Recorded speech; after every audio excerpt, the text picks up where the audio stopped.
Bonjour et bienvenue dans cette vidéo consacrée à Y. Mohamed, l'ancien président de la Fédération camerounaise de football, FECAFOOT, et de la Société de développement du coton, Sodécoton, qui est considéré par certains comme un prisonnier politique.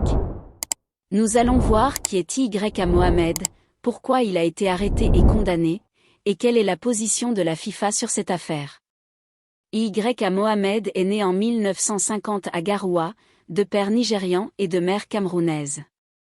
Il a participé à la création du club de football le Coton Sport Garoua en 1989 via un sponsoring de la Sodécoton dont il était le PDG. Il a été élu à la tête de la FECAFOOT en 2000 et réélu en 2005 et 2009. Sous sa présidence, le Cameroun a remporté la CAN en 2000 et 2002, ainsi que la Coupe des Confédérations en 2003. Il a également organisé la CAN 2002 au Cameroun. En juin 2013, Y. Mohamed a été arrêté et inculpé de détournement de 13 milliards de francs CFA à la Sodécoton.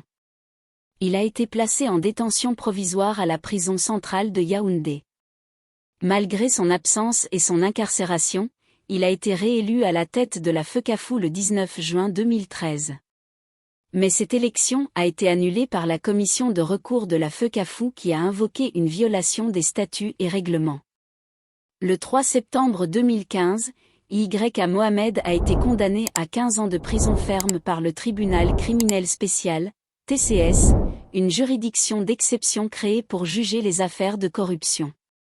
Il a également été condamné à payer solidairement 12,180 milliards de FCFA à la Sodécoton. Cette décision a été confirmée par la Cour suprême le 14 février 2017. Certains considèrent Y. Mohamed comme un prisonnier politique victime d'une lutte de pouvoir autour du football camerounais. Ils affirment que son arrestation aurait été orchestrée par l'international Samuel Eto'o qui voulait prendre le contrôle de la FECAFOOT et influencer la nomination du sélectionneur national.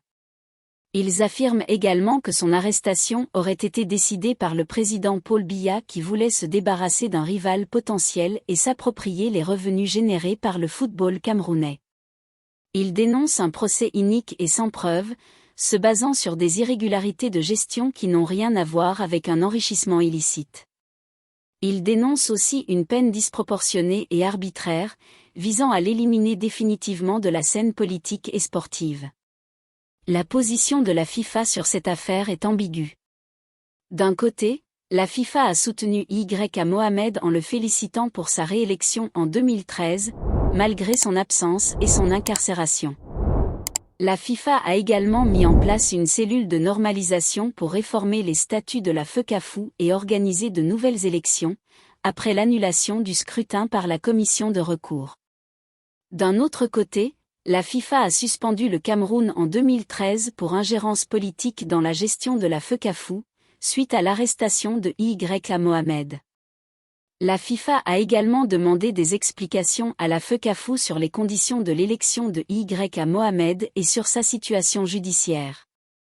Voilà, nous arrivons à la fin de cette vidéo sur Y. Mohamed, l'ancien président de la FECAFOOT et de la Sodécoton, qui est considéré par certains comme un prisonnier politique.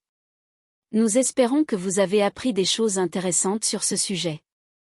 N'hésitez pas à nous faire part de vos commentaires, questions ou suggestions dans l'espace dédié ci-dessous.